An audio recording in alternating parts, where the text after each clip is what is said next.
Hola, espero que todos se encuentren súper bien. A continuación, trataremos el tema de cómo realizar los procedimientos de evaluación y rehabilitación neuropsicológica, específicamente en pacientes con tumor cerebral.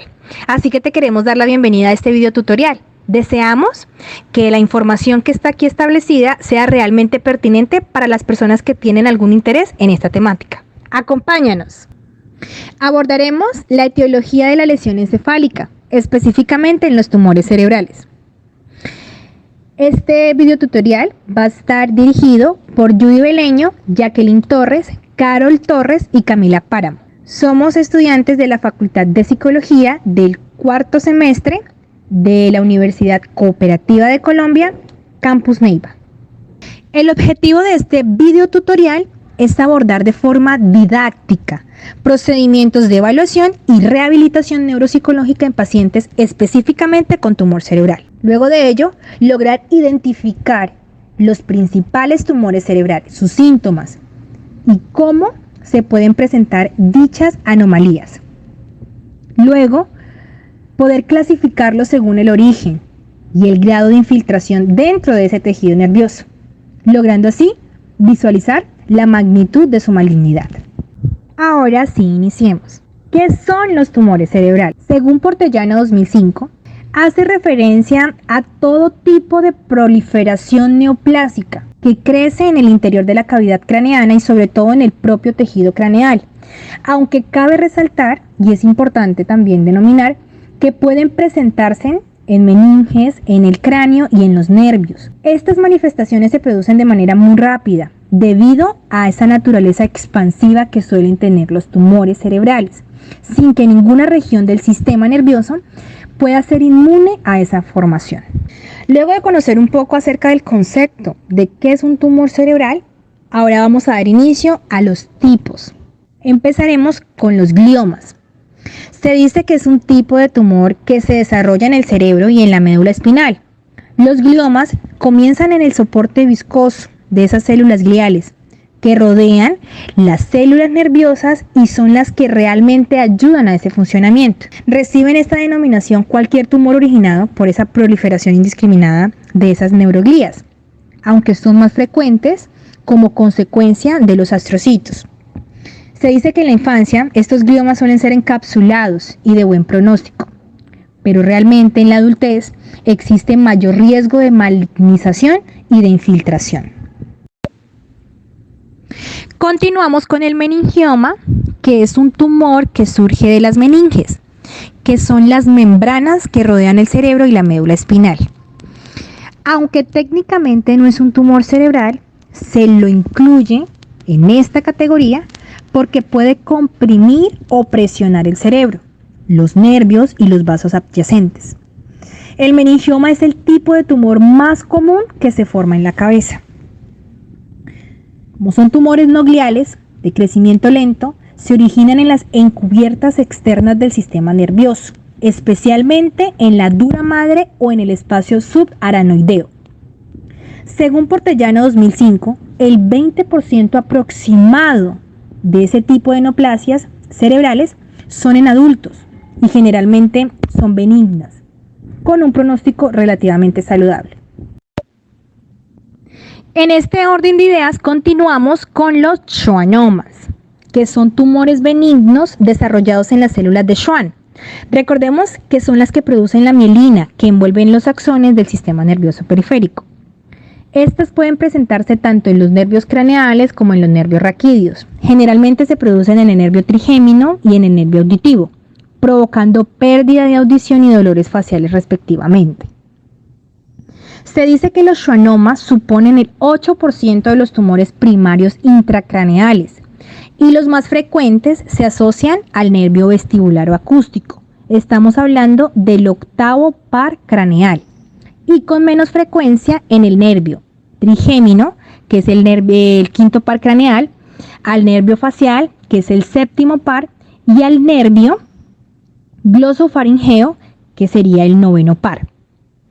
Es muy raro que aparezcan asociados a otros pares craneales o en otra localización, ya sea intraespinal o en relación con nervios periféricos. Se dice que son más frecuentes en la quinta década de la vida y tienen cierta preponderancia en el sexo masculino. Con respecto a los osteomas, decimos que son tumores óseos benignos de crecimiento lento, localizados principalmente en la región craneomaxilofacial. Pueden ser centrales o periféricos. Estos osteomas centrales están localizados más frecuentemente en los huesos frontal y etmoides, mientras que los periféricos lo hacen en mayor medida en los senos paranasales. Estas masas pueden ser solitarias o múltiples. Generalmente son asintomáticas. Según Portellano 2005, estos osteomas son una modalidad de tumor osteogénico, benigno de crecimiento lento, como lo mencionaba anteriormente. Se forman en el periósteo a partir de ese hueso normal.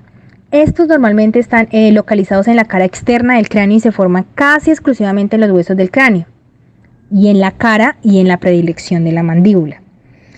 El tipo más común es el osteoma en forma de botón, que es de un tamaño realmente pequeño. Con respecto al meduloblastoma, se dice que es un tumor maligno de fosa posterior. Es más frecuente en los niños y es el segundo más frecuente de todos los tipos de cáncer pediátrico del sistema nervioso central. Este presenta un pico bimodal, primero de 3 a 4 años y de 8 a 10 años, pero realmente puede ocurrir a lo largo de la infancia.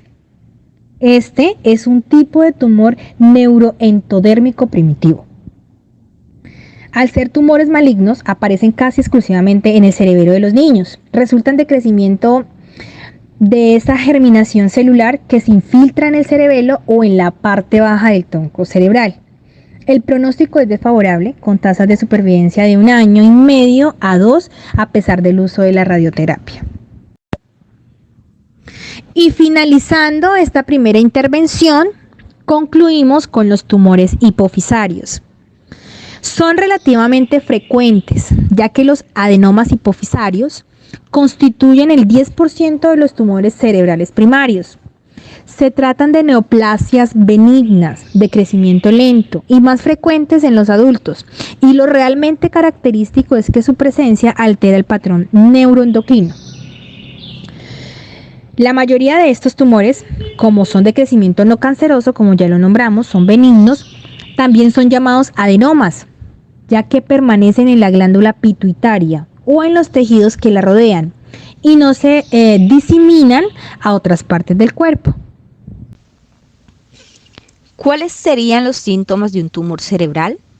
Síntomas focales: crisis epilépticas parciales que suelen afectar a extremidades o a regiones anatómicas limitadas, crisis epilépticas generalizadas, crisis complejas. Síntomas focales: déficit neurológico, deterioros intelectuales, alteraciones de la conducta, cambios de la personalidad, pérdida de la sensación del tacto. Síntomas generales, que se producen por el aumento de presión dentro de la cabeza. Estos se manifiestan a través de hipertensión intracraneal, como es el dolor de cabeza.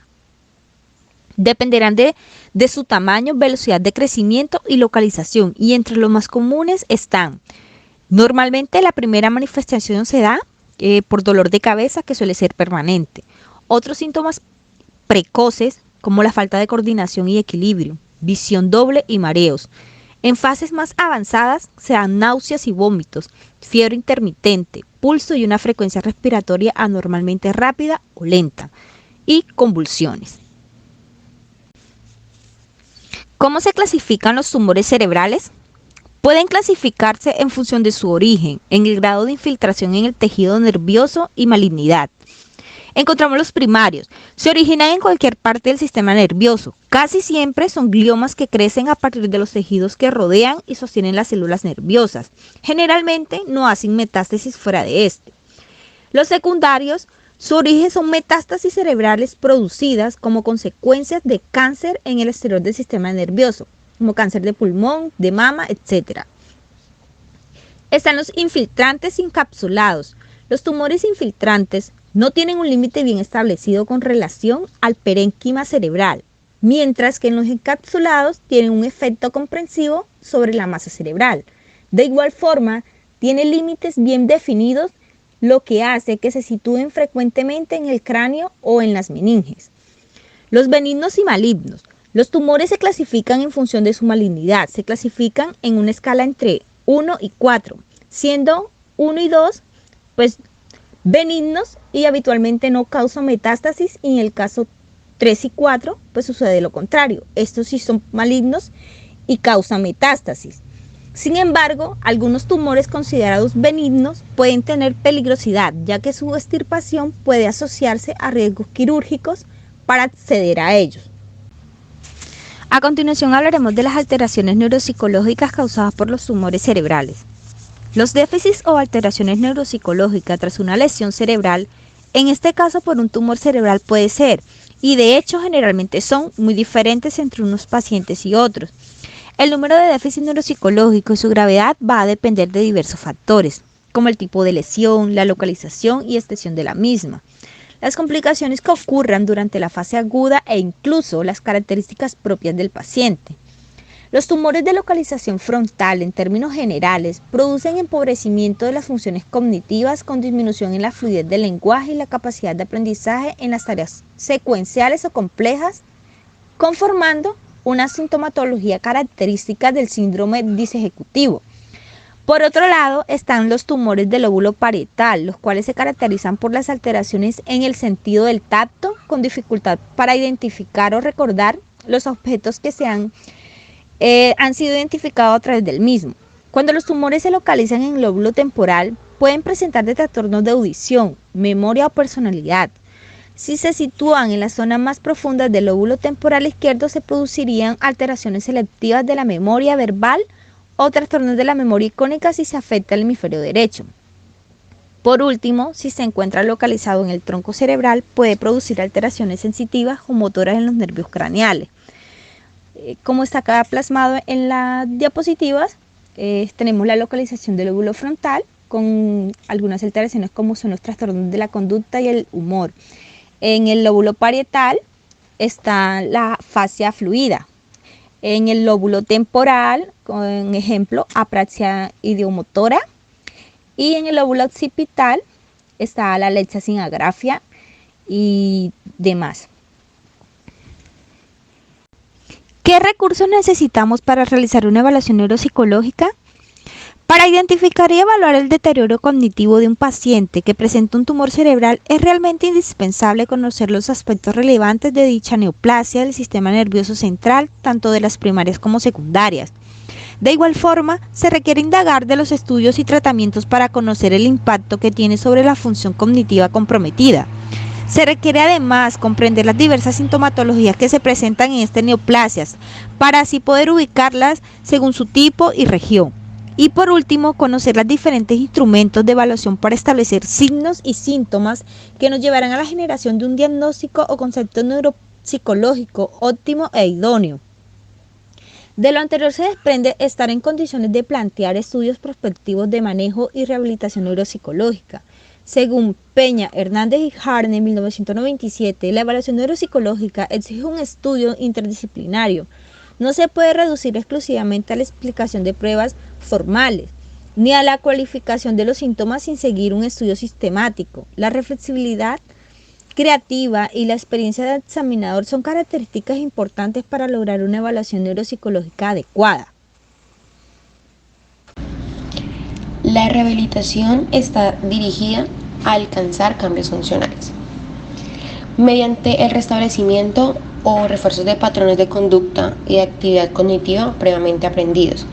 Está el establecimiento de nuevos patrones de actividad cognitiva por medio de estrategias sustitutorias.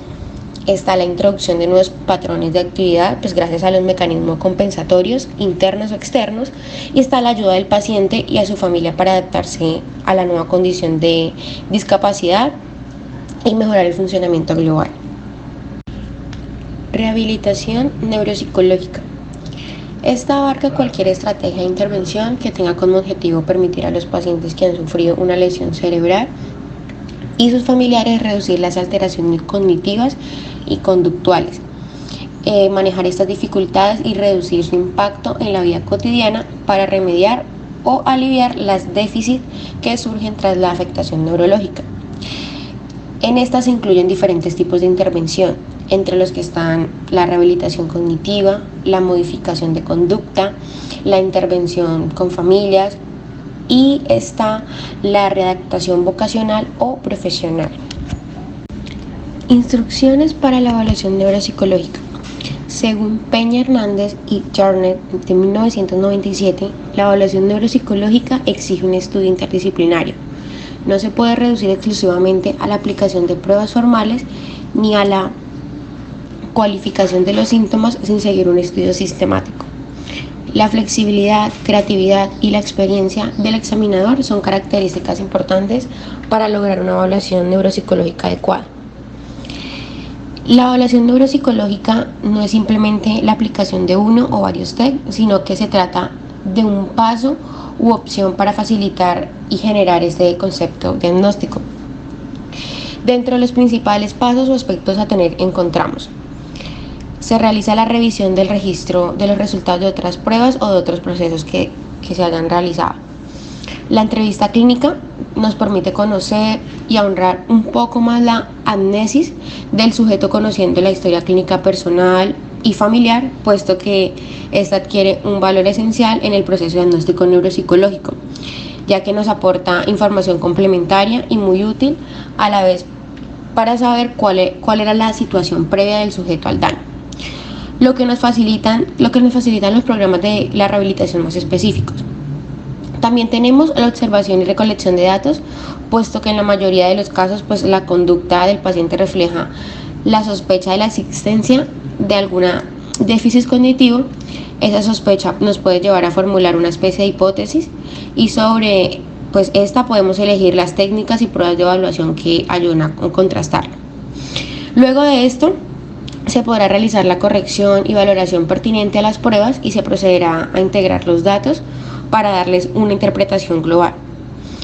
Y por último tenemos el resultado de la valoración, que finalmente se contestará con la hipótesis previamente establecida y se realizará la descripción, predicción y toma de decisiones.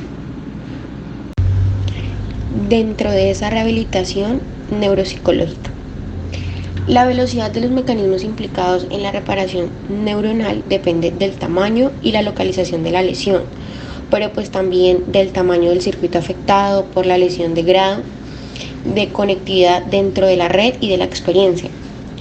Tradicionalmente se han distinguido tres posibles abordajes en la rehabilitación neuropsicológica. El primero es la restauración de las funciones alteradas. El segundo está compensaciones de las funciones y el tercero, sustitución de la función. La plasticidad cerebral otorga las posibilidades de adaptación funcional del sistema nervioso central para así minimizar los efectos de las alteraciones estructurales y funcionales, siendo consideradas el fundamento biológico en el que se sustenta la rehabilitación de las funciones cognitivas perdidas a causa de una lesión cerebral. Bueno, entonces esto permite la reestructuración funcional del sistema dañado y de otras áreas no afectadas por la lesión, de modo de que éstas puedan asumir parcialmente tales funciones. El proceso de recuperación dependerá de la edad del paciente, la dominancia cerebral, el nivel intelectual premórbido, la etiología de la lesión, el tiempo transcurrido desde su aparición y de la magnitud y extensión de la lesión, entre otras variables. Los programas de restauración de la función, también llamados de entrenamiento o estimulación de la función. Normalmente implica la práctica de ejercicios diseñados para fortalecer algunos procesos básicos, tales como la atención, memoria, percepción, función ejecutiva, entre otras. La estimulación de los procesos cognitivos conducirá a un mejor procesamiento y a la automatización de dichos, mostrando así un mejor rendimiento. La restauración de la función requiere que el paciente realice una serie de ejercicios más o menos repetitivos, en los que va directamente implicada la función alterada, bajo el supuesto de que la red neuronal participa en su ejecución. Estará siendo entrenada, facilitando, acelerando y dirigiendo la recuperación neuronal y los mecanismos de recuperación espontánea, promoviendo así la plasticidad neuronal e incluso la regeneración de las neuronas. Algunas propuestas de programas representativos de intervención neuropsicológica. El primer programa es Attention Process Training, ya que es la base científica y teórica de otros programas de rehabilitación de la atención en pacientes con daño cerebral, independientemente de la etiología del mismo. Combina métodos y técnicas utilizadas en rehabilitación psicología clínica y educativa y está basado en el modelo conceptual de la atención de Solberg y Matter, que plantea 5 niveles clínicos, los cuales son atención focalizada, atención sostenida, atención selectiva, atención alternante y atención dividida. El segundo programa está basado en el modelo clínico de la atención de Solberg y Matter, que está constituido por etapas. La primera de ellas es una intervención psicoeducativa que esta consta de 6 sesiones individuales semanales de 2 horas de duración cada una. Mientras que la segunda parte es un programa de simulación de conducción en una plataforma, similar a los videojuegos, y el individuo tiene que procesar y reaccionar ante las señales de tráfico, órdenes verbales, señales de otros automóviles, así como atender a los paisajes diferentes. Recomendaciones. La literatura consultada para llevar a cabo el desarrollo de este video tutorial se obtuvo del libro Introducción a la Neuropsicología y a su vez del libro Introducción a la Estimulación Cognitiva y la Rehabilitación Neuropsicológica. También se abordó los artículos de rehabilitación neuropsicológica en pacientes con tumores cerebrales y la evaluación neuropsicológica, procedimiento, instrumentos y variable. Así que si deseas abordar un poco más acerca de esta temática, estos libros te brindarán información pertinente. Te invitamos a que los consultes. Recomendaciones. La literatura consultada para llevar a cabo el desarrollo de este video tutorial se obtuvo del libro Introducción a la Neuropsicología y a su vez del libro Introducción a la Estimulación Cognitiva y la Rehabilitación Neuropsicológica. También se abordó los artículos de rehabilitación neuropsicológica en pacientes con tumores cerebrales y la evaluación neuropsicológica, procedimiento, instrumentos y variable. Así que si deseas abordar un poco más acerca de esta temática, estos libros te brindarán información pertinente. Te invitamos a que los consultes. Referencias. Estas referencias fueron tomadas de los libros llamados Introducción a la Neuropsicología, Introducción a la Estimulación Cognitiva y la Rehabilitación Neuropsicológica en pacientes con tumores cerebrales. Damos por finalizada nuestra exposición, agradecemos enormemente por la atención prestada.